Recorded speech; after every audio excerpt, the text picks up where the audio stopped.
Hi, I'm going to show you the OneZoom Tree of Life Explorer. It's this incredible interactive phylogenetic tree, or evolutionary tree, that shows what we think the relationships are between species. We generally have a pretty good idea.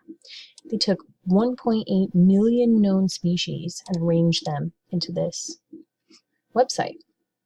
It's pretty easy to make phylogenetic trees with only a handful of species on them, but putting 1.8 million species in an easy-to-read way on one piece of paper is impossible.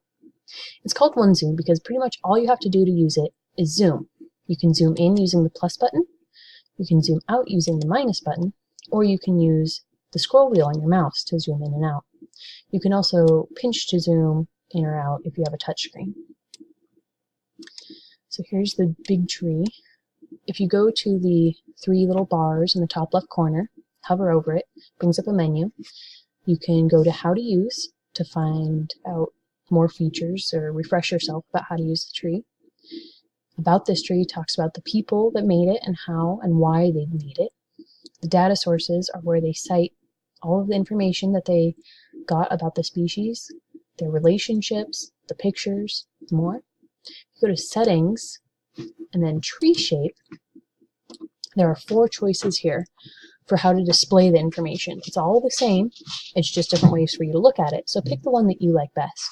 Spiral is the default. Natural looks like this. Fern is my favorite, I think, because it shows the very linear relationship over time. And then balanced also is a nice one because it looks kind of like the tree of life, family tree sort of thing you might think about. So we're going to use the fern. So when you zoom in, you see the big groups, the main things that are split off in categories of life.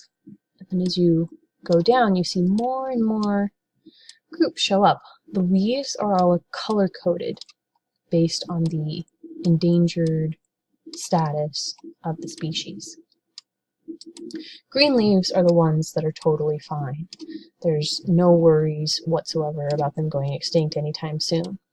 Red leaves, like this one here, is critically endangered or vulnerable. Gray leaves, if you see them, are for species that have already gone extinct. So you can do what I'm doing and just go down and explore, and maybe challenge yourself to find a particular species, test your knowledge of the groups that it belongs to.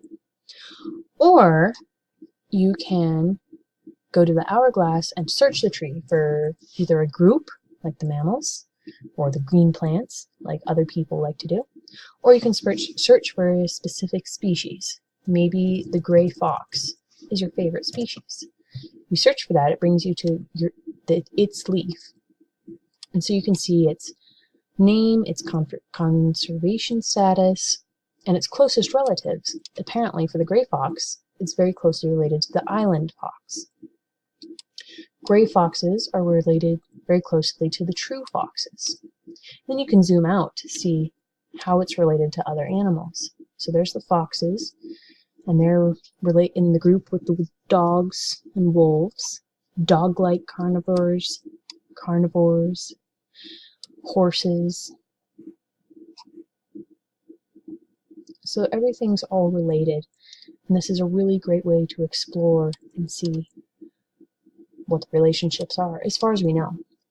Also, if you click on a leaf, it'll take you to its Wikipedia entry, if it has one, its Encyclopedia of Life entry, if it has one, the data on its conservation status,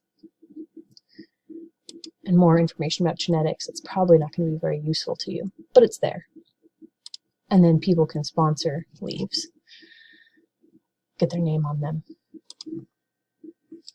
So this is a great way to do some research, do some exploring, all in a really kind of fun format.